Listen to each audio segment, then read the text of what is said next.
Greetings, Peggies, and welcome to Board with Video Games, the gaming podcast that strives for the right balance of coverage for games you play on your table and on your television. You can think of us as the Savage Garden of gaming podcasts. We're a proud member of the psvg podcast network and now a member of the Make Us Better team over on Patreon. I am one of your hosts, Kyle, and joining me on this co-op adventure, the guy who's as sweet as Chica Cherry Cola. Josh, how you doing this evening?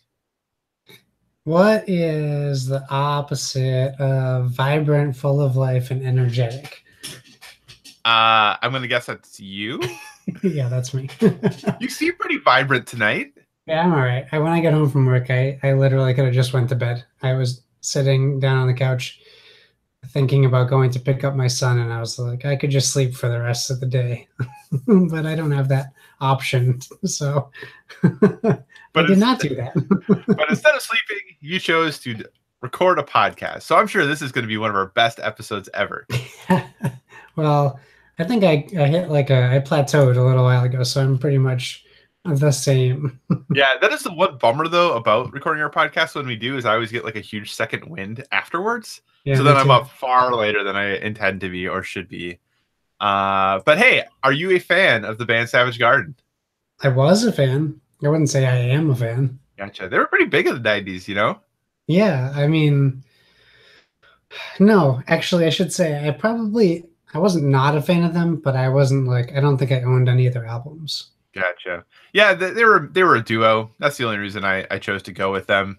They were definitely not on the top of my 90s group favorites, but there's no real duo. It could have gotten Milli Vanilli and blamed it on the rain, but instead we are going to stick with that Savage Garden. But hey, you know what? This isn't a music podcast, though I'd love to do one of those. This is a gaming podcast, so thanks so much for joining us this week. As always, if you have any feedback, questions, suggested topics, hit us up at Board with VG on Twitter or over on Instagram. You know, that way you can check out all the awesome games that Josh is playing, that I am playing, and all the wonderful pictures that we put up there. You can find us on Facebook at facebook.com/boardwithvg. Also, you can communicate with us more long form, boardwithvg@gmail.com, and use that hashtag boardwithvg on all the social medias. We think it's awesome. And that way we can keep up with all the wonderful things you are playing. And hey, if you're interested helping make us better, check out Patreon at patreon.com/makeusbetter. Pitch us a few dollars over there if you're willing. We really appreciate all of you who have. It definitely is helping keep the mics on. Also, big, huge thanks to all of you who have downloaded our episode from last week. We really enjoyed having Colin on the podcast, and we definitely have seen a return of investment, if you want to look at it that way. We've definitely seen a lot of popularity of that podcast and that show. So if you're here for a second week only, thanks for coming. But hey, enough of this housekeeping. Josh, what have you been playing on your tabletop? Well, what have I been playing? You know, we had a pretty slow week. We didn't get any games together played, despite we had plenty of games coming in to play together. We just didn't get any game time together. But I did manage to get a couple games of Role Player in solo.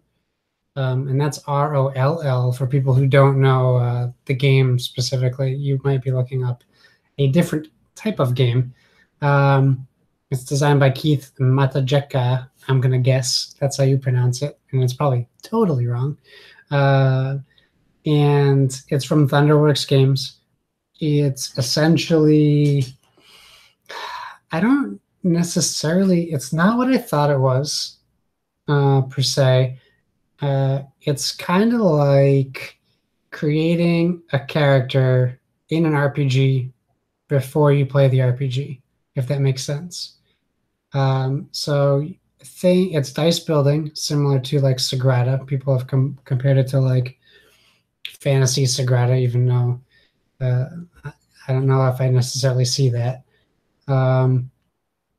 It comes with a bunch of character sheets. You have different races, human, dwarf, not always races, there's classes as well. Cleric, I think, is one of them. Elf is in there.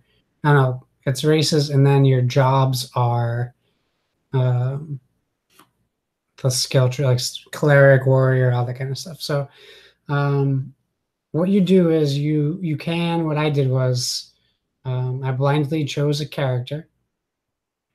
I chose I don't think I just picked whatever side came up. I didn't care if it was male or female. And on your board, you're going to have essentially like a large player mat, even though it's cardboard, with punched out holes that will fit dice. And this game is largely dice. There's, I think, 72 dice. And I'm just pulling that number out of my butt, so who knows. You also will take cubes. There's different color cubes. They suggest you just pick a cube at random, and that will determine your class. So purple is a certain class, black is a certain class, depending on what you have. And I took some pictures and posted them on Instagram. I'm going to pull it up now on my phone so I can explain a little bit better what those were. But essentially, after you do this, oh wow, we post a lot. After you do this, you're going to get a class like rogue. So my first game I played, I had an elven rogue savant. So when you look at the board, if you look at the pictures I have, you have next to your class, you have all the things you typically see in building a character: strength, dexterity, constitution, intelligence, wisdom, and charisma. On a character sheet, you'll see specific points, and then you'll see stars. Those stars indicate, we'll call them victory points, the best way to describe it. And you have to hit or get in between the numbers shown. So as an example on the rogue, for strength, the number needs to be between 16 and 17 by the end of the game, and you get 2 victory points from it. And what that means is when you look at your character board, each attribute, sorry, I have a fly flying around me. Each attribute has 3 holes, and you will eventually essentially draft dice into those holes and fill them. So for strength, you would need to get dice equaling between 16 and 17 points. As you play through the game, certain things will let you change dice or alter dice or swap dice. So you can always be manipulating your character, which is a good thing. You also have a special ability, like on the rogue, it's mischievous, and it's when using a skill card, you don't have to move your alignment marker. So if you're familiar with role-playing in general, you should know alignments are like good, evil, chaotic good, chaotic evil, all that kind of stuff. So when you play the game, you have like lawful, good, chaotic, and evil. And you also will get minus or plus points depending on your character and where they land. So this elf was a scoundrel, so you're going to get more points for landing in the chaotic or evil than you would, and you would get minus points for landing in the good category. I'm going to get that fly. So as you're playing through, you also have, I said savant earlier, and you have this like character trait, and on it, it also shows your character levels, but it highlights specific colors very much like Sagrada, where you have to match like a red die in a specific spot for the red cube or whatever's on the picture. You'll also get victory points based on how many of these die alignments you match based on the picture on the card. So all that being said, you go through the game, you're going through, we'll call them dungeons, like a dungeon deck, and you're getting weapons and armor, but you're not actually using them. You get victory points for collecting armor sets. So if you collect like 3 chain armors, you're going to get however many points, whether it's 3 points, 4 points, whatever it is. And while you're doing that, you're constantly having to balance where your die are and where they need to be. So you don't want to just focus on matching the color of your die to your tracker, because you might end up losing points in the long run because you're trying to chase 6 victory points. You might end up losing 12 or worse. I thought after the first game that I did very well, and when I looked at the scoring, I was middle range. I thought I had crushed the game. So there, in the second game, I did about the same. So it's not something that it's nice because it makes you feel like you accomplished something, but it's also good because you're challenging yourself. It's not a game that you just go in, master, and then you're done with it. So I really like that aspect of it as well. I definitely want to get the expansion because it just adds more to the game, and it's not. I don't think it changes any mechanics. So you're really just adding monsters to the game. So, well, I guess it will change one mechanic. You have monsters, but you get new characters, new traits, and you're also getting skills while you play through the game, which are nice in traits. So, like traits will give you extra victory points for getting certain things while you play. Yeah, my second character was a neurotic dwarf, so I thought that was pretty funny as well. So you can choose to play all random if you want, or I mean, you can kind of tailor it to how you want to play. You can, if you really want to have full control over your character, you can pretty much do that in a single player game. I think more people would have umbrage with you if you tried to do that with multiple players. But that's role player, and I really enjoyed it. Playing by myself. I don't play many games at all solo, so. So how many I should say how many people, how heavy is this game? It sounds pretty midweight. Like, how challenging is this game to learn? Is this a good game for entry level players? What would you think about that? So it's rated, it's a 2.36 weight on BGG. I say that's a little high. I think it's a little lower than that. I read the instructions, and then I watched one video on a solo playthrough, and I kind of played through with it, just because I did have a few questions after reading it, but ultimately I think it was pretty easy to get a handle on, but it has a lot of elements of other games, even like deck builder elements. So because I'm familiar with them and familiar with like how Sagrada works, I think I found it a little bit easier. It's definitely not a gateway game.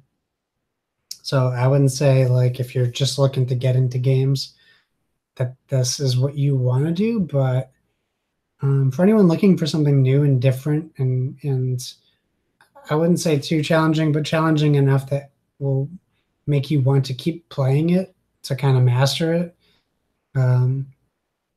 I think it's very good. I mean, it's at a 7.6, so that's pretty decent. It's overall ranking of 258 on BGG, so that's pretty high. That is pretty high. It meets my movie viewing requirements, so you could totally do other things while playing this game.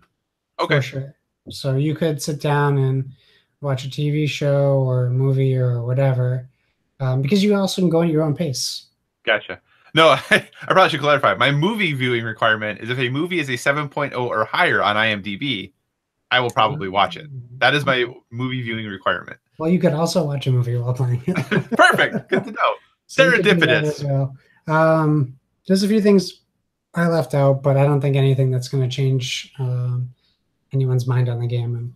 And I've done my fair share of rambling on board games recently, so I think I can cut this one short. Awesome. All right. So that is Role Player. So go ahead, check that out if it sounds interesting to you. The game I played this week, I put a post up, or a poll up, I should say, up on Twitter to get feedback from folks about what game you'd want to hear about. And then there was a tie. So then I decided that since there was a tie, I would just get to pick between those two. So the tie was between Wasteland Express Delivery Service and The Quest for El Dorado. I chose to go with The Quest for El Dorado purely because I felt I could learn it a little quicker, and I didn't have a ton of time in order to get my gaming in this weekend. So I went with Quest for El Dorado. It is designed by Rainer Knizia, printed, or published, I should say, by Ravensburger. And this is a deck building game. And I think the thing that is most interesting about Quest for El Dorado is you hear deck building, and I think for most people, deck building immediately brings a certain connotation to mind. You are going to be building your deck. You are going to be buying additional cards to make a better deck. And probably at the end of the game, you are going to win by whoever has the most points based off of how you've constructed your deck and the items that you've collected. Maybe you've defeated some villains that have earned you points or something like that. But there's probably been some sort of point collection going on while you're building your deck. This game, that doesn't happen at all. The Quest for El Dorado is a deck building race game. And how you win is by being the first person to finish the course. That is what happens. So on your turn, it starts like any other deck builder is going to. You actually, first I should say, you set up it is a map that has multiple different pieces to it. And it comes with a whole bunch of them, and then it has a suggested first map setup. So you go ahead, put the pieces out, how it suggests in order to kind of get a feel for how the game mechanics are going to work. After that, there are suggested other configurations you can use on another sheet that range from easy to very challenging.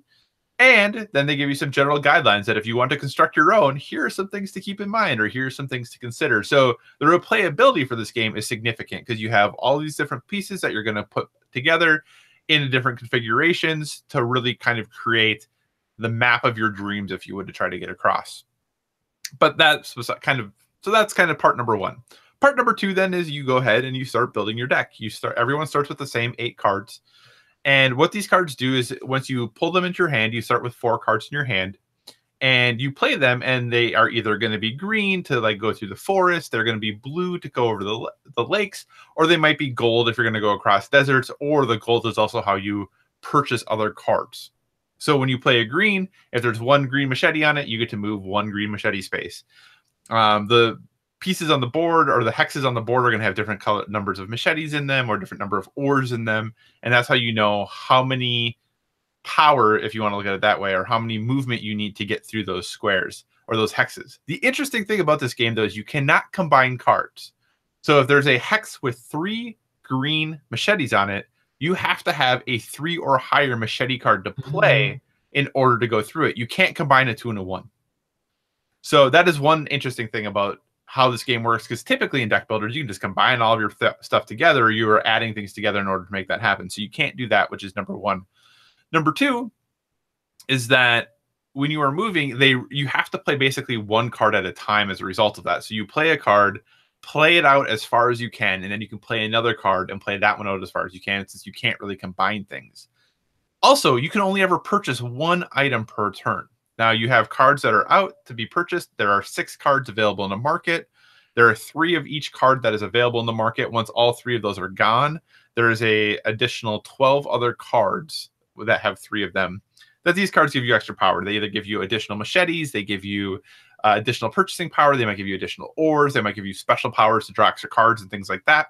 But you can only ever buy cards from the market. So once a group of 3 cards is gone, whoever buys cards next, if they can choose any of the 12 other available cards that are there, but then once that first card from that group of 12 is chosen, that set of cards then becomes the next card in the market. So you can kind of dictate which direction the purchasing is going to go by if a spot comes open in the market saying, okay, this is the direction I want to go, so I'm going to force everyone else to go this way, no matter how much they've been planning about how they want to go.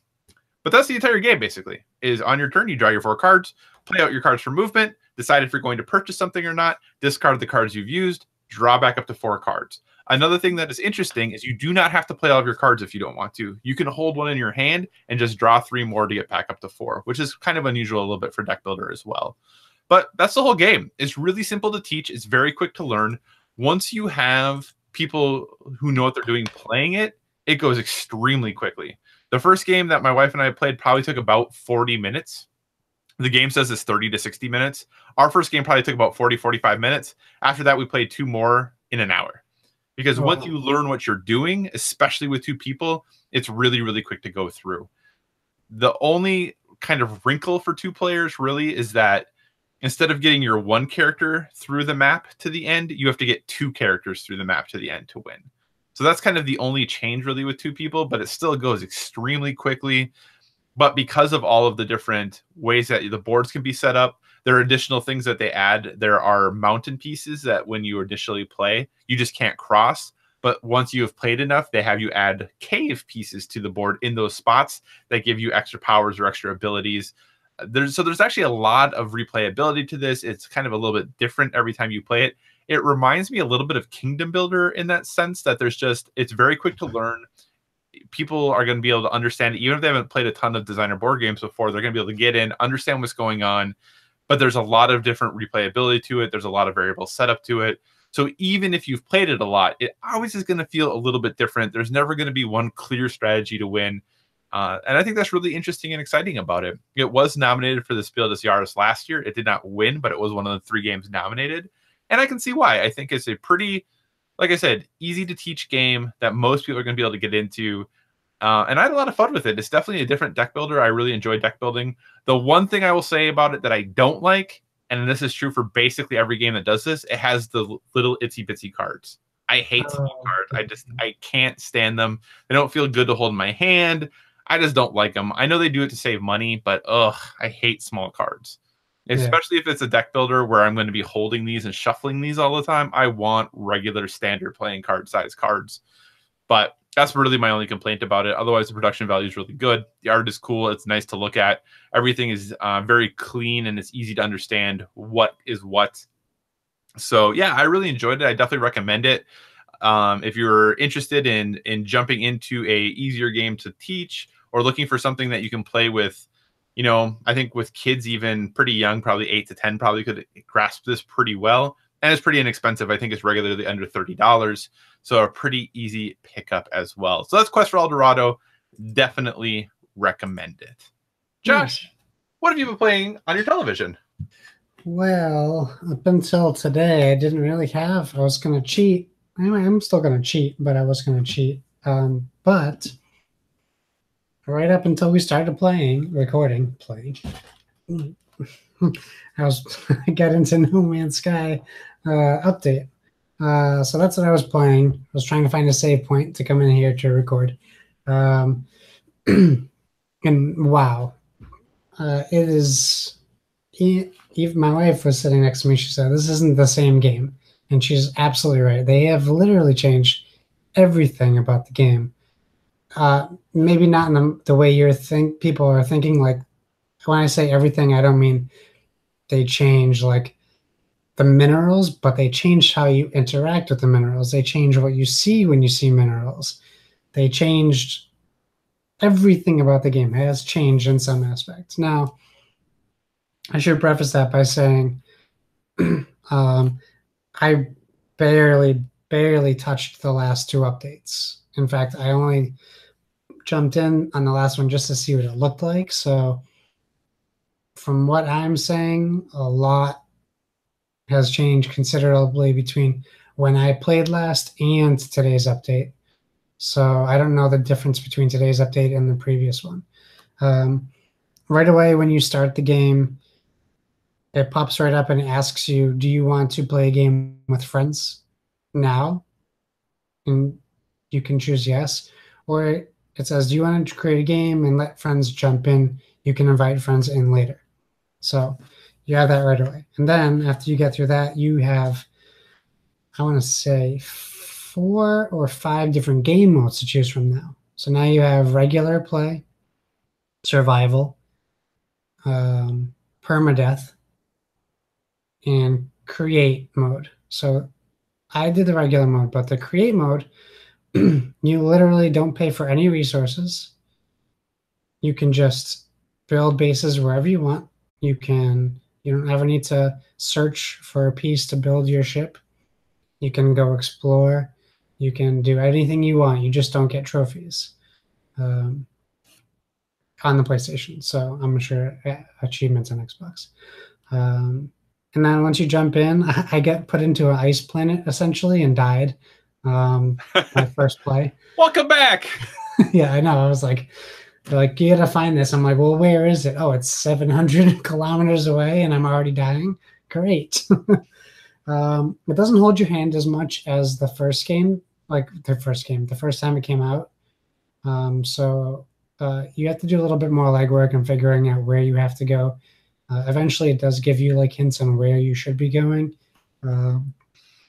But I can't. The guy who makes fun of people who play old games has just been playing old games recently. So, I mean, I guess I just have to own that. So I can't wait to play more. I'll talk more about it next week because if I have time to play games, I will most certainly be playing that. And I did cheat. I had 2 app games. I got Isle of Skye. I didn't play it enough to talk about it too much, but it's essentially a different. It's like Carcassonne, but has more options. But it looks really nice, and there's a funny tutorial. So that was fun. And then today I was going through our Facebook page, and when I do that, I always go through the Dice Tower page that I joined, and people were playing Quest for El Dorado all last week on that page. It was very bizarre because I knew you were potentially playing it, and then I saw like 15 people play the game and take pictures. It was really weird. But Gons Shown Clever, I saw, is out on app form now in English. So it's a popular German game. I'm literally going to leave this podcast and kill this fly. It is distracting me from any quality work. So it's a very popular game. At least it was in Germany. Now people are kind of starting to see it come over here. Are you familiar with this game, Kyle? I have heard of it. I don't know much about it, though. Okay, so I'm going to show Kyle a picture on the screen. I don't know if you saw that, but this is what a typical board looks like in the game. That's not daunting at all. It's very so it comes with rules. I figured the first time I would play it, I would just kind of play it and figure it out. So I tried to figure it out. It didn't work right away. So I read through the rules, and it is a die rolling game, and you have 6 different colored die, and on your board you have 5 different colored die board markers, we'll say. There's a white die that is a wild. You can use it for anything. So you roll your 6 dice, and there's a fox. There's a scoring marker. I still don't know why, but it's there. So on your board, you have like a yellow board, a blue, green, orange, and purple. The green, orange, and purple are like scoring tracks where they go left to right. And the higher you go on the green, the more you get. The further you go in the orange and purple, you get bonuses to die rolls or turns. The yellow box is a grid where you're trying to connect either like a picture like a bingo board. And the blue box is another grid where you're trying to connect lines left to right or top to bottom. And you'll get point values based on that. Inside the blue and yellow boxes are point values of dice. So like in the blue, there's a 10, 11, and 12. So you need to combine dice together to equal that.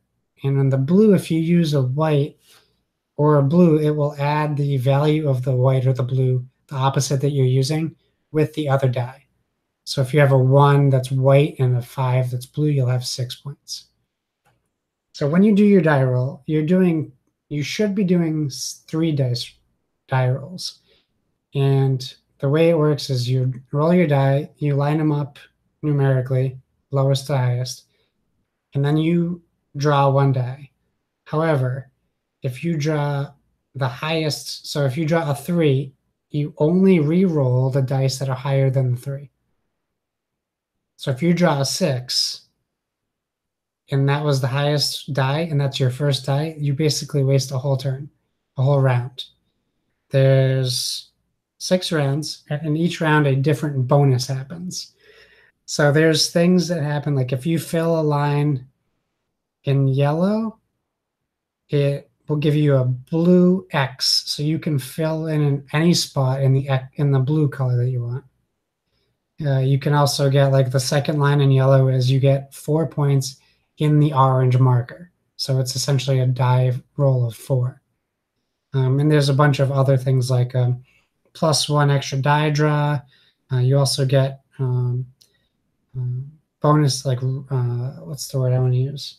Re-roll your die. There's like markers for that. You can stack those and use them whenever you want. And that's kind of the game.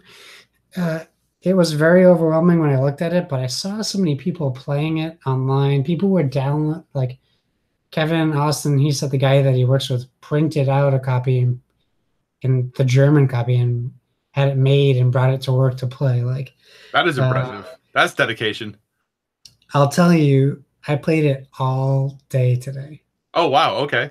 All day. And when I say all day, I mean my battery life was down to 10% on my phone all day. And that's while working. I was like, aren't you supposed to be working today? I played it while working, in between like all these terrible physical tasks we're doing. So like if I had a minute, that's what I was doing. It's crazy addictive. I'm really enjoying it, and I'm trying to like figure out how to best do this. Like I've played games where I've only tried to fill certain rows, or games that I've only tried to fill certain amounts of the rows. Like it's a very Yahtzee-esque type of game, but taking Yahtzee up to like a 3.5 rating for complexity, maybe higher. I don't even know if it's on. I bet it is on. Sorry for the clicks, everyone who's listening. But it's pretty awesome. And I don't remember how much the app was. It might have been $3. The weight is wicked low. 1.98. But it's rated 7.6. It's 129th in all of family games. It's great. I can't wait. I will get the physical version when it comes out in English. But I know that right now it's only in German. So, yeah, once that comes out, I'm very excited to get it, to say the least. So check it out. If you use the App Store or Android, I believe it's on both. It's well worth your time. I already think I got my money's worth out of it just from today. So, yeah. That is awesome. Very, very cool. Yeah. So, a long time ago, I promised you that I would go back and I would finish Far Cry 5. And I will say, I have not quite finished it, but I am on the cusp. I am on the cusp. I have all 3 regions cleared. So I am right there. And I was actually going to try to power through it before the podcast tonight, but I was like, I don't think I'm going to have enough time. But I have the 3 main regions clear. I've done all of that good stuff. And so I'm right on the cusp of finishing up this game. And I think I don't understand why everyone likes it so much. And here, let me explain really briefly what I mean. And now maybe the story payoff is going to be exceptional. That could still happen. So I'm not writing this off yet, and hence the reason I still want to finish it. And I still will before next week. It's not going to save the game for you. I just hate to tell you that. No, I don't believe that it's going to, but I'm still going to finish it. I think the thing that I struggle with is, to me, there's a big difference between having a serious story that has a little bit of laughter and humor in it to cut the tension and to cut the seriousness of what is going on. There is another thing, or there is another situation of having to try to have a serious story in a setting that is absolutely ridiculous. And that's what I think my struggle with Far Cry 5 is that everything else I do that is not a main story quest is ridiculous. And in the best ways. Like, I'm not saying that is a bad thing, but it is so jarring then to go back to this quest, this main storyline that is trying to be so serious. And then when I'm done, I'm talking to Herc, who's talking about blowing things up and trying to join the cult because he wanted to get to sleep with a lot of pretty ladies and all this other stuff. And just, it's so, my mind just can't handle it, I think, is more than what it is. So I'm still playing it. I think, like I said before, the gameplay is still great. I am enjoying the world. I definitely disagree now that I've gone back into this and played it more. I definitely disagree with Donnie's take on the fact that this is the best looking world out there in games right now, because the amount of pop-in that I still have is does not allow it to be the best looking game world that is out there. But it is fun, and I understand why people play it, and I actually probably will jump into the DLC. When I went back to this, I didn't think I was going to get hooked back in, and I thought it was going to be a chore for me to finish it. But it's been fun. I've had fun going back in and playing it. I've had fun going in and running around and doing things. I enjoy having Cheeseburger go and maul people and sending, I don't use any of the human. Yeah, me neither. I just use all the animals. Yeah, I just use all the animals because the humans are horrible compared to the animals. And I have just stopped caring about trying to be stealthy. I just go in and blow everything up. And it's great. I'm having fun. So yeah, I think that's I think I was able to put my finger on what my issue was with it, is that it just seems so dichotomous between the two. And like I said, I think that could be okay in the right situation, but I think in the world of Far Cry 5, it's just too different. It seems like you're living in two different worlds a lot of the time. And I think that's my biggest concern with it, or my biggest issue that I have while playing it. And this definitely for me this week has been a cleanup time. I looked at the video game release schedule, and there's a couple small games I might get in August, like definitely looking at picking up Dead Cells and definitely looking at getting Overcooked 2. But I was like, I have some time probably until Spider-Man that I just have some time to get some stuff cleaned up. So I've been trying to go back and finish up games. Still I'm going to play Resident Evil 4. I just didn't go back to it because I also jumped back into Detroit because I really want to get that game cleaned up too. And I kept playing it, and I still like it, and I still think a lot of my initial impressions of that game are still holding true. That I think the individual interactions between characters is excellent. I think the overarching story, I think, is maybe a little ham-fisted. But I know that some folks over in the Make Us Better Discord have been talking about it and love it. Kevin Austin, I believe, just finished it recently, and he adores it, it seems. So again, maybe a game that I'm just a little bit on the fringe about. I when I look back at my top 5 games of this year, I think a lot of the games that a lot of other people from PSVG would put in the top 5 are not going to be in my top 5. But that is okay. That's why they make so many different games, and I understand why people like them. And I'm not saying I hope they don't. I'm thrilled that they're having fun with them. Just a couple things that are tripping me up a little bit more than I would have liked them to. But again, Detroit, I'm still going to finish it. It's still engaging to me. The story, I think, overall is still interesting. I think graphically the game looks amazing. Like, it's doing a lot of good things. The music is spectacular. So it's doing a lot of good things. Just nothing that's going to probably even put that one on my top 5 games of the year at this point. But hey, that's okay. Still having fun playing some games. But yeah, it's just been backlog time for me, and probably will be for the next probably close to a month. So if you don't want to hear about old games I'm revisiting, I apologize.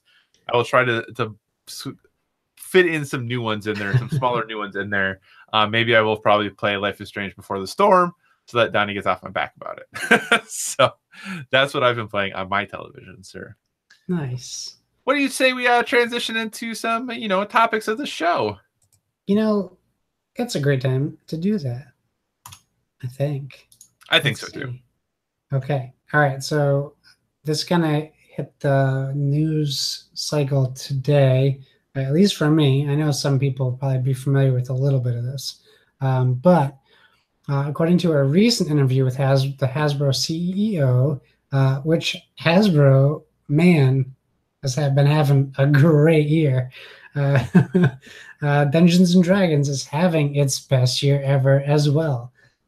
Full stop. But why? What has caused this resurgence in D&D's popularity? Well, that's what we're going to talk to you guys about. Because we had a CNBC news article and a Polygon article. So let's get into the CNBC one first.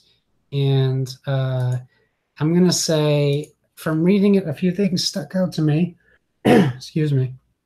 One, they talk about them branding over with Magic. Mm-hmm. This is way further down, but about competitive gaming. I had no idea there was something called Arena that's either out or coming out, which is like the next evolution of Magic digital games. Did you know about this? Yeah, so it is definitely, I don't know how familiar you are with MTGO or Magic the Gathering Online.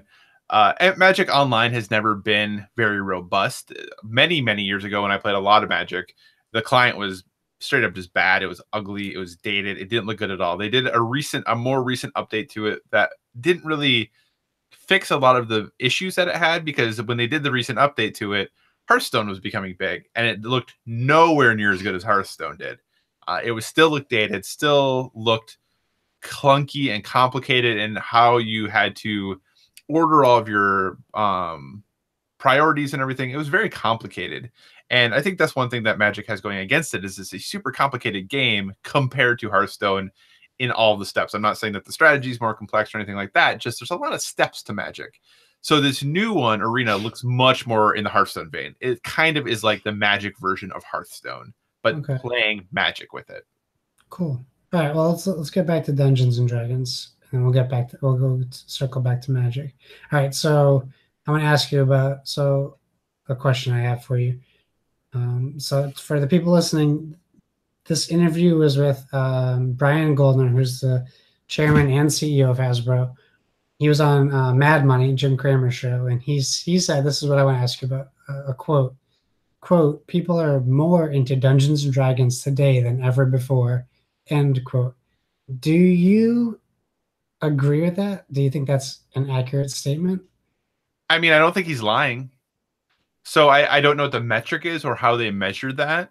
Right. But, you know, I believe that they probably are seeing more growth than they have ever. So maybe that's kind of what he's talking about, is that more people are into it because the number of new users are growing faster than they ever have before. And I think they talked a little bit in that about they've had double-digit new user growth, so more than 10%, growth in their new users over the last couple of years, which really, when you think about it, is pretty amazing. Yeah, it is. It's crazy. I think it's just interesting. Maybe the context, people have been playing Dungeons and Dragons forever. It's just we're in a time where what everyone is doing is more accessible to everybody else. So I don't necessarily know. I mean, he's not giving numbers, so he's just saying today than ever before. But when I read that, I thought it was like, well, how do you know? Like, I don't even have a lot of D&D people stepping forward from the 80s saying, we were all playing. Like, it was a closeted kind of thing, to be like totally honest about that. Yeah. Well, but I think they can look at the number of books that they're selling and the number of like items that they actually are selling related to the game. Yeah. It seemed like in that CNBC story, they kind of just posited on their own, and I don't know if this is true or if something was said in the interview, but it seems like they kind of posited that Stranger Things, the show on Netflix, had something to do with Dungeons and Dragons growth. Like I said, I didn't see anything in the interview about that, but just said that CNBC like randomly was like, hey, maybe it was because of this. Yeah, I was going to bring that up. It's really funny. Do you think that could have anything to do with it? No, because you saw them playing Dungeons and Dragons for all of 5 minutes in the very first episode of the first season. And it's like subtly referenced to the Demogorgon, but only by name. You never really see them play Dungeons and Dragons. You kind of get a glimpse of like them talking to each other about it. But if anyone's going to grasp onto nostalgia from Stranger Things, I don't think it's going to be Dungeons and Dragons they grasp onto. It's going to be riding bikes and going to arcades and wearing vintage shirts again. Like, that's what you're going to get from Stranger Things. Like, but who knows, just as easily as we can say it doesn't, CNBC can say, hey, Stranger Things is a thing that had Dungeons and Dragons in it. I don't think that they, it's not in so much mainstream media that they can really like reference anything else to that end, Yeah. So they talk about the surge, and so they also said they think it's people are re-engaging because it's face-to-face. It's a face-to-face game. I mean, that follows right into what we're in the middle of, and that's the board game like renaissance, if you will. But I don't know that necessarily like Dungeons and Dragons is scary for board game players. Not all, but like it's a big jump as far as complexity. And if we talk about weight of games, like, I mean, it can really depend on whose game you're playing. Right. But also think about it in comparison to a board game of how much stuff do you need to play Dungeons and Dragons? Not a lot. Yeah, you don't need much. Right. So I think it's easier if you have one person who is pretty passionate about it or maybe played it when they're younger and wants to get their now current group of friends together. They can step up as, you know, the dungeon master or the DM and guide that group, and everyone else, you know, maybe they get a few dice and call it good. You know, like you don't need a ton to play Dungeons and Dragons, where if you want to have a regular board game night, that's expensive. Like it's really expensive to play as many board games as you and I play. Yeah. Like that's a lot of money. Like I could play Dungeons and Dragons for way less than I play my board games for. And honestly, it's interesting because when I think of the friends that I have more friends right now who have D&D nights than I do who have board game nights. Really? And friends that I never ever would have imagined would have been in that realm, you know, that who I never thought would have been into that. Like one of the people, actually two of the people that I play Overwatch with regularly, they both have D&D nights that they go to all the time, and they never played D&D when I met them, but now they do. So it's just interesting that that is something that has really grown over time, but trying to get them to a board game night, I feel like would be far more challenging. Oh, that's cool. I mean, that's great to hear. I guess I don't see that here, but you know, regionally. Right. No, for sure. How much do you think that their Twitch presence has mattered? Because they talk a little bit about the online gaming, and that between Magic and D&D on Twitch, they have over 1 million viewers a month who are watching either professional Magic tournaments or regular Magic tournaments and D&D online D&D sessions. Do you think that that is a growing area? Do you think that's going to continue to grow? You know, you look at, you know, there are obviously a few very high profile D&D style campaigns that exist out there that people watch regularly, but do you think that's something that's going to continue to grow? Yeah, I mean, it's essentially online, like people watching it. It's essentially like free storytelling for people interested. So like you look at Acquisitions Incorporated from PAX. They've been doing that for a decade. And it's one of the few panels that you can't get into unless you wait in line forever early, right? So you have that. You have Harmon Quest, which is Dan Harmon's D&D group that they run with everyone. Celebrities come on. They did a TV show of it, but they also do it before every episode of his pod. Well, they try to do it in every episode of his podcast. And the people go nuts over it. Do you guys want to play D&D? They go, yeah. They're a little bit more jokey. It's not so like serious like some games can be. Yeah, we'll see if Dan Harmon's things continue here moving forward. He's fine. Dan Harmon has not been targeted again. Anyways, we could talk about that later. You have Titan's Grave, which is on YouTube, which was Will Wheaton's show, and the biggest of them all, I think, right now is Critical Role, right? Which the numbers they're pulling for a Geek and Sundry show are like network TV numbers. It's insane. They really are. The following that show has, or that I guess you'd call it show. I don't know what to call it, program. Yeah. It's ridiculous how many people watch that, and how many people, again, who I would never expect to watch it. Yeah, and it's easy. Like I watched the whole Titan's Grave thing, and I never considered myself like a D&D guy, but I still enjoyed watching people create characters. So it's like watching actors play board games, kind of. Like, you know, it's not physical, but I think Twitch is bringing a whole new audience to everything. So why not D&D? No, absolutely. I think that's great for them.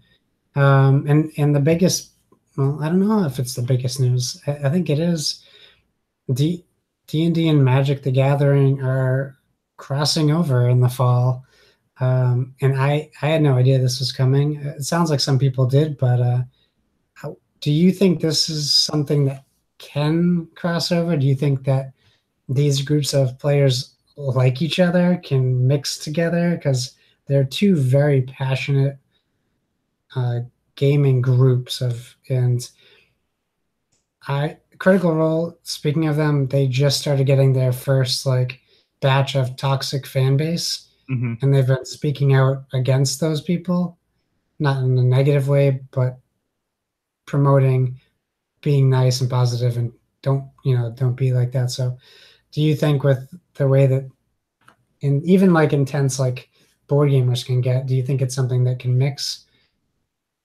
I mean, I think so. I think there is definitely an overlap between the people who play Magic and the people who play D&D. How extensive that overlap is, I guess I don't know. I do think it's interesting, especially with them going back to Ravnica is going to be the plane they're revisiting in Magic, and that's where they're doing this first formal crossover called Guildmaster's Guide to Ravnica. So they have done some small, official but not really published, but you could download items in the past that have been source books for D&D for different Magic planes. But seeing them do this for the first time in a big way, I think is really interesting, that they're actually creating a hardcover source book and going down this, I don't want to say rabbit hole, but starting to explore this relationship a little more in depth. I think it could work. I definitely think it could work. There's a lot of Magic players out there. I think they've definitely tried with some of the Magic board games to try to see what the overlap has been there. I think the one interesting thing to always see will be how much does Wizards of the Coast support this, and how much do they nurture this moving forward? Because that's kind of been the problem with the board games, the Magic board games, is that there hasn't been a ton of support, it doesn't seem, necessarily to keep those products relevant and new and up to date, and to encourage people to play them. But I think the fact that you very clearly are going to be able to create characters and planeswalkers and things like that from Magic, and that they're going to fit in, like, what does it mean to be a green, since if you a green mage, for lack of a better word, in the world of Magic, how is that going to translate into the world of D&D, and how does using the nature and the forests and all those things to your advantage, how does that work, and how does that feel, and making that kind of a good transition. I think Ravnica is the perfect plane to do it, because it's very much based on guilds and jobs and things like that. So I think that's going to be a good place for them to go with it, and a good opportunity for them to do that. So I think it's going to be pretty successful. I could be totally wrong, but I think the Magic fan base, like you said, is very passionate. I think D&D fans are very passionate, and I think it might be a time for them to, if nothing else, check it out and see if it's something that they're interested in. And I'm kind of surprised it's taken this long for an official crossover, but I definitely am going to be interested to see how this crossover works. What do you think? I think it's cool. I think that it's nice that they did it. I think it seems like a natural fit thematically.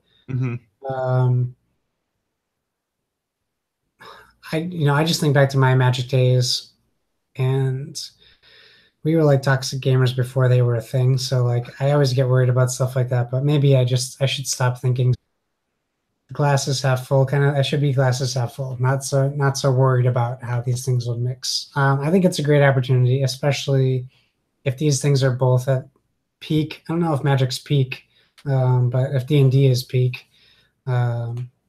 great. Let's do it. Let's get some new life into something that has never changed. Like Magic has always consistently been card game, and it still will be, but it's more story for D&D, really. It's called Guildmaster's Guide to Ravnica. That's going to be $50 hardcover source book. There'll be other books, I'm sure, that go with it, and it comes out on November 20th. And it's going to include classes, races, monsters, setting information, and 10 opposing guilds. And we'll see where it goes from there. But I just look at like Starfinder and the madness it created when it came out. Was it last Gen Con? Yeah, I think so. People were waiting in line, and they sold out right away, and they thought they had enough to get them through like the week or the weekend. And I'm excited for them. I think we talked about this previously. Everything doesn't have to be for me. Like, I think it's awesome that people are getting content that is new and exciting to them. Absolutely. So I'm all aboard. Hey, speaking of new and exciting, yeah, it's almost time for Gen Con. I'm not going to Gen Con, and you're not going to Gen Con. But Gen Con is one of the biggest board game conventions of the year, and it's really the largest in North America. It happens August 2nd through the 5th in Indianapolis. And this is really the first time, if you're not familiar with it, that a lot of the new hotness for board games are either going to be released or you're going to get your hands on a demo for them. So Gen Con is kind of the place that happens. A lot of the big publishers try to release games there. And if they can't release them, they at least try to give hands-on demos for the games that are going to come back in time or come out in time for the holiday season. So over on Board Game Geek, they have a huge geek list of all of the games that are going to be at Gen Con for people to either purchase or play for the first time, or a lot of other, and sometimes it's just games that have been out for a year or two that are still pretty hot and that people are still really interested in. I think when last I checked, there were 539 titles on the list. So that's a lot. That's a lot of games. But what we're going to do is we're going to take a few minutes and talk about some of the games that we are most excited about that are going to be at Gen Con. Now, the important thing to note, some of these games might be being released. Some of these games might only be in demo form. It's kind of going to be all over the place. So this is, if we were going to the conference, these are the games we want to go check out while we were there. Maybe buy if they're available to, but if not, at least get a demo of. So in order to give you a moment to think, the first game I am going to throw out there is a game called Villainous, which is coming from the folks over at Wonderforge. It is a hand management game that is set in the world of Disney movies, but you take on the role of a Disney villain. So I'm really interested in this game for a couple of reasons. Number one, I like the theme. I'm a big fan of Disney. My wife's a big fan of Disney. The game looks really good. Just how everything is put together, the art in it, the miniatures that are in it, everything looks really nice. Number two, I like the opportunity to play as the bad guy sometimes. You don't get that very often in games. So the fact that they are taking this route with it is super interesting to me. So it's definitely a game that I think from a theme standpoint appeals to me significantly. The other thing I think that's actually interesting about it is what seems to be the level of production for this game for the price. The game looks really well put together. The graphic design is wonderful. And obviously, you know, they're using, it's an officially licensed Disney thing. So obviously it's going to look great, but it's also only $35, I think. Yeah, it's a great price. Which is a great price for what you're getting in this. So yeah, and you know, it's always hard with these things because, like, is the game good? I don't totally know. I really don't know necessarily if this game is going to be good, but it is definitely a game that I'm interested in seeing. It is a game that I would love to be able to sit around and watch people play. There are some early previews available of it out there that you can definitely go ahead and check out to see if this is something that you would be interested in.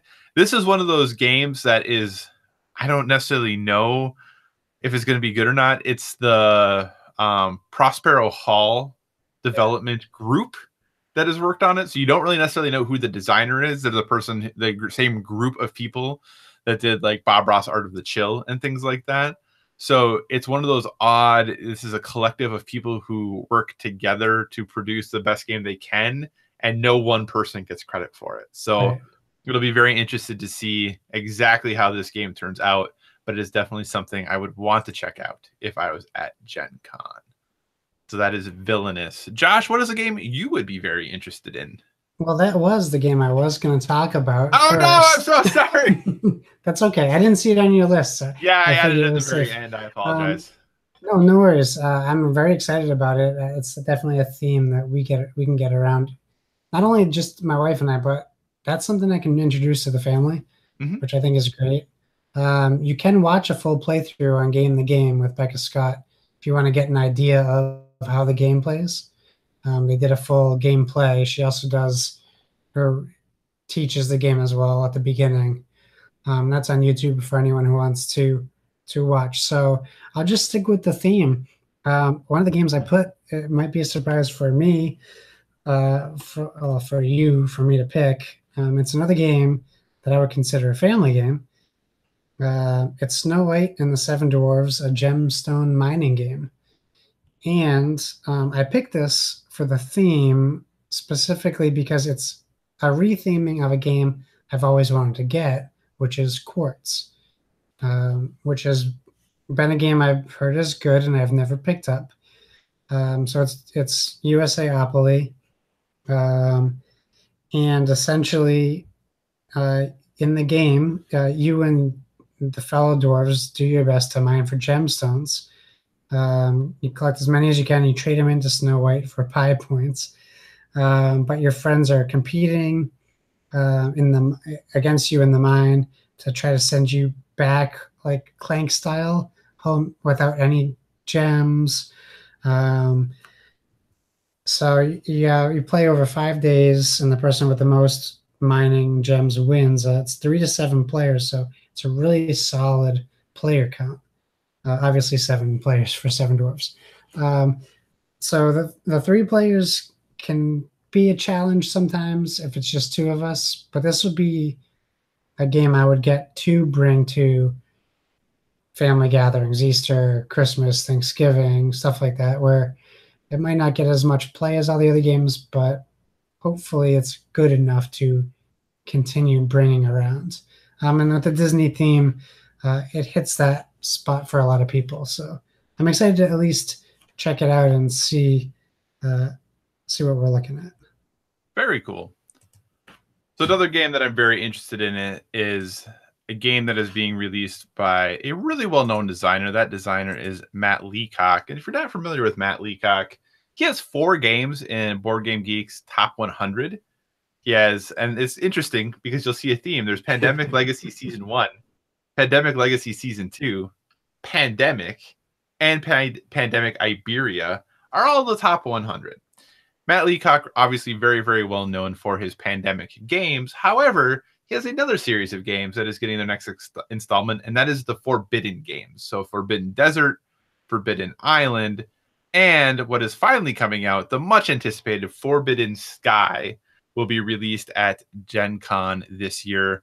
It is a cooperative game. If you're not familiar with the Forbidden series, basically you have to work as a team to explore an area.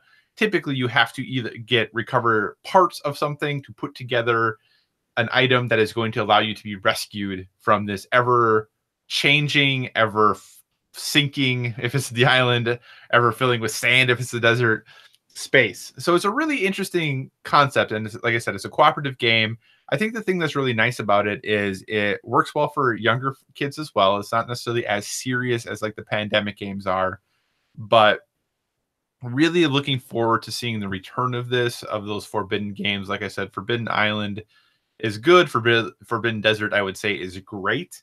And I'm really interested to see what he does with Forbidden Sky. The only thing I hope, and I could probably be wrong about it, and I think some people disagree with me, I really hope this game is in a box and not in a tin. I really don't like tins. It is in a box. It is in a box? Yeah. Yes! Then I'm excited even more about it. So that is another game I would definitely be checking out. That is Forbidden Sky. What's else on your list, sir? Well, Forbidden Sky was also on my list, so we're matching up pretty good. Nice. Lost Cities Rivals is on my list. So if anyone's familiar with Lost Cities, 2-player game might come up later in the questions portion of the show. Lost Cities Rivals will actually be 2 to 4 players. And I'm gonna read their description. It's a Cosmos game. It's a Knizia game. So I'm gonna read you what they say is the difference between the two, because they're pretty similar.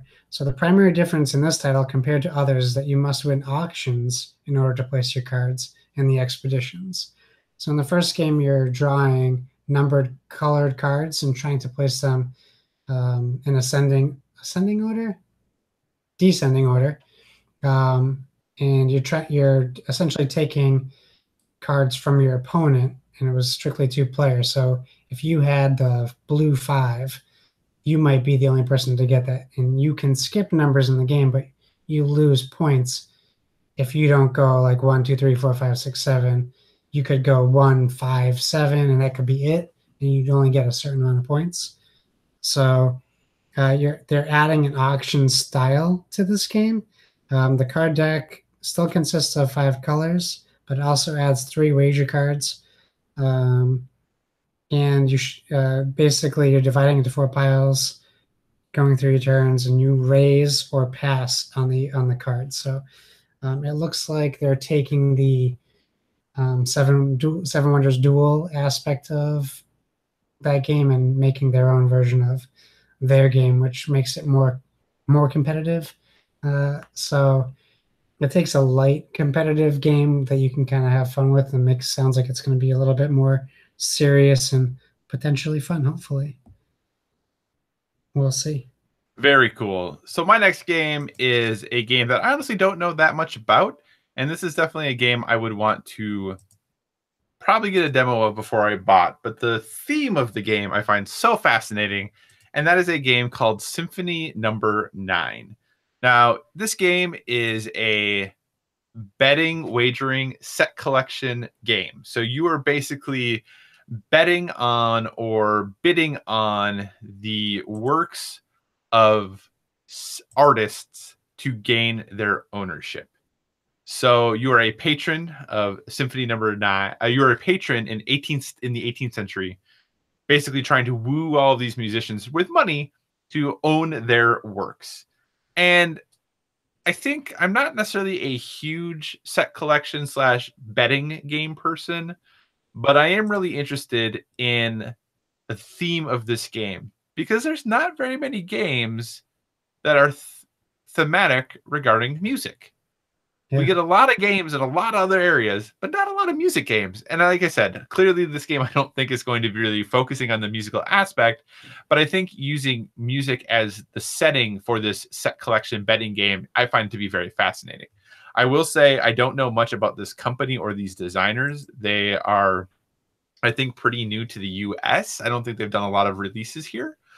But I am definitely interested to see how this game goes over. I'm going to be following it very closely to see what the feedback is, how the demos go, and to check out some early reviews from this game once people get it in their hands, because it will be for sale at Gen Con. So that's just something I'm definitely keeping an eye on, and that is Symphony Number 9. How many more games do you have on your list, sir? Do you got a ton more? What are we sitting at?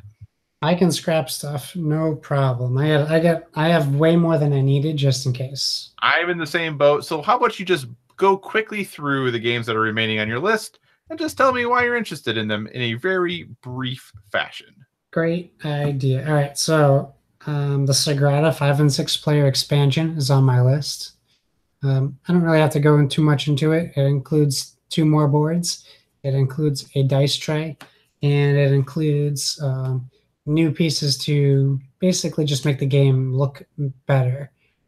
So when you roll a die, instead of just having them in the middle of the table, it has like a stained glass circle, and they fit inside the circle, and you can draft them from that. So we've been waiting for it for a while. We can't wait to get our hands on it. Speaking of expansions, Onitama Way of the Wind is a game I'm looking forward to getting the expansion for. It actually adds a wind piece to the board that you can't intentionally like go onto the space, but it can push you off the board or move you around. So I'm interested to see how that mechanic works. I want to see some people get some playtime in it. Speaking of games that we don't know much about, 8-Bit Box from Yellow will be there, which is something they teased at Dice Tower Con, I want to say. Maybe Essen or something earlier than that. I have no idea what it is. I just want to see what exactly it is. Oh, they teased it at E3. That's right. So it has some like gaming mix into it. I've hit this fly like 7 times while we've been recording, and it's still circling me. It is just so very committed. Aggressive. It was very aggressive. Aliens, Another Glorious Day in the Core. It's an Aliens miniatures game. It might be the game that gets me into miniatures. I'm such a big fan of that universe. I'm just looking forward to finding out more about it. There's not a lot of details out for the game. I'll skip right over Gloomhaven Forgotten Circles, the expansion for Gloomhaven. There's a game called Hand of Fate for the consoles and PC. Hand of Fate and Hand of Fate 2. I was a huge fan of Hand of Fate, a game based on tarot cards, almost like a choose your own adventure D&D style game They have a board game mode called Hand of Fate Ordeals, which can be played 2 to 4 players or solo. So I'm looking forward to seeing more details about that. And last, Kick-Ass, the board game. Oh. And I'm a real big fan of the first movie. I liked the second movie. The comics are great. So I'm excited to see what they do with it because it's from CMON. So we're not looking at kind of like just another licensed game by some company. It's going to be done right. So I'm just kind of excited to see more about the game. The board looks nice and big. The character sheets are great. So I'm just excited to check the game out and see, it's 1 to 4 players. So I'm pretty excited about that too. And they got John Romita Jr., who does the art for the comic, to do the art for the board game. So awesome. That's the rest of my list. You're going to mention some of the other ones that are on my list. Oh, okay, cool. So I just have a couple others I'm going to go through really quickly. One of them is being the game Root, depending on where you live in the country. It is the follow-up game from Leader Games, who they produced, or I should say they published Vasta Crystal Caverns.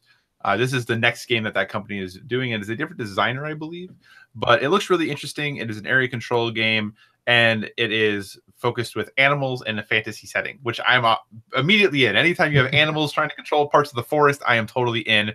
But Vast, I think, was a big surprise hit, so I'm really interested to see how Root is. And early reviews for it are very, very good. So definitely looking to check that out. It also seems like it's going to be a pretty heavy, meaty game from what the reviews are saying. So I'm definitely interested in that. The next one is a game from Renegade Game Studios, and that's Gunkamono. It is a re-implementation of the game Heartland. Heartland is, I think, you get pretty mixed reviews on what the game is. It is another area control game, but it has a real Heartland. It was a pretty not exciting theme because you were a farmer, basically. And I'm really interested to see if a re-implementation or reskinning of that game is going to kind of reawaken or improve people's perceptions of what that game is. And I'm always interested when they very similarly re-implement a game with a very different theme to see if that changes folks' perceptions of it. And that's one of the reasons I'm interested in Gunkamono. The last two then are both from the good folks over at Plaid Hat. One of them is Guardians, which Colin had talked about. It currently sounds like they're going to have less than 200 copies on sale at Gen Con is what the current number is sitting at. It looks like, according to Board Game Geek. So if you are interested in Guardians, you'll have to get there very early. So definitely looking forward to that. And then the newest game that they announced this last Monday, Commonnauts, which is another game from Jerry Hawthorne, the same person who did Mice and Mystics, the same person who did Stuffed Fables. He is coming out with another adventure book game. Again, it's called Commonnauts. This will be at Gen Con, but it will not be available for purchase there, but you can pre-order it on their site right now. But it is basically, I feel like as if you took Stuffed Fables and made it into a more sci-fi adult story. That's kind of what they're trying to do with this, but still using that adventure book as the board. So really excited to see how that goes. So those were the few other games that I had on my list. I killed the fly. Nice work. Congratulations. That might be the best moment in the podcast we have had thus far, period, in podcasting history. So I wish we could re-record so I would be more focused. No, it's okay. You're great. No problems at all. One really quick side note before we move on to listener questions, and I know we're getting a little long, so I want to keep us moving a little piffy here. The Spiel des Jahres winners were announced, and I thought it was really important that we just talk about those very briefly. Back in May, they announced the nominees for them, and just over a couple days ago, they announced the actual winners. The winner of the Spiel des Jahres was Azul, so no, I don't think a huge surprise there. Azul has been definitely a hot game for people, so that is the one that won the Spiel. Oh boy, the Kennerspiel was won. Oh boy, the Kennerspiel was won by Die Quacksalber von Quedlinburg. That sounds good. Yeah, Die Quacksalber von Quedlinburg, I believe is how you say it. So again, I don't think that game is out in the United States yet. I'm sure it will be, especially now that it won the Kennerspiel. And then, of course, the Kinderspiel won by Dragon's Breath, or as Josh likes to say, Funkel Shots. So those are the winners of the Spiel this year. Again, Azul, The Quacksalber von Quedlinburg and Funkelschatz taking home the prizes. Big congratulations to all of them. If those games are not on your short list, they definitely should be now. Hey, Josh, it looks like we got a question. We did. We did get a question. I just wanted to say, I'm really excited for Comanauts. I think it looks pretty cool. I agree. Oh, no, absolutely. When they released that kind of general, like, little teaser about it and all that good stuff, it looks interesting. Like, I really enjoyed the post, reading through it. It looks cool. Sorry. No, it's fine. Sidebar. Okay, yeah, so Splig, super listener Splig, sends a question, and Splig says, games compact and that travel well, question mark? I don't have to read where he's going, right? He wants to grab an exit. He might grab an exit game to play on his vacation. And he doesn't have to worry about bringing it back. I think that's pretty funny. You can leave it for the next guests. So I don't know about Kyle, but I'm literally just going to look to my right, and I can tell you I have all my portable small games right next to me. Games that are perfect for travel. We got Welcome to the Dungeon, Flip City, the Exit games, Seven Wonders Duel, Fox in the Forest, Super Hot, Kodama, Citadel's the card game, Pyramids, and so many more. Some of them got out of my eyesight. I don't want to keep rattling off games. But the unlock games are pretty big, and Custom Heroes is in that list too. That's a good trick-taking game as well. It's a little bit different than Fox in the Forest and for more than 2 players. Those are all great games. You can literally walk into I know when you walk into an FLGS, like, there's so many, it can be hard to figure out what to grab. And I know Splik has kids, so I was trying to think of a good small portable game for families. And I don't know if Kyle has one, but I can find something while Kyle gives his list. Yeah, that's a tough one, right? Because I think it depends definitely how many people you're trying to play with. And obviously, for me, most of my small travel games are 2-player because they're things that just the wife and I play whenever we go on trips. So the things that I go to right away, and these aren't necessarily 2-player games, but Okie Dokie, I think, is still a great option for that. I think it's inexpensive, easy to teach, and fun for just about anyone. So that's going to be a good pick. I still really enjoy going to Red 7. I really enjoy Red 7s. I think that is a great game as well. And there's another one that is supposed to be Flip It. That's right at the top of my head. I just cannot remember what the heck it is. But there's Hanabi. Hanabi, I think, is a great game to travel as well. Travels really easily, and it does great things. So yeah, those are some. And then I think if you're looking for a 2-player one, Jaipur is obviously a great game as well. The Hive might be a good fit as well, or even the game, depending on what you're looking for. I tend to go to compact card games because then you don't even necessarily need the box if you don't want to. So yeah, Ticket to Ride New York would be a good one also. So hopefully one of those games is going to work for you, Splig. Thanks for writing in for questions. You always can hit us up at Board with VG on Twitter for any questions that you have or anything you want us to talk about. Hey, Josh, we've been going for quite a while here. What do you say we wrap the show up? Thanks for joining us, everybody. Remember, you can find us on social media at Board with VG. Use that hashtag, please. We're also at facebook.com/boardwithvg, and of course, boardwithvg@gmail.com. In lieu of plugs, I will just say, Paul, you will be getting Magic Maze, but everyone's sold out right now. I don't know, maybe they won some award or something recently.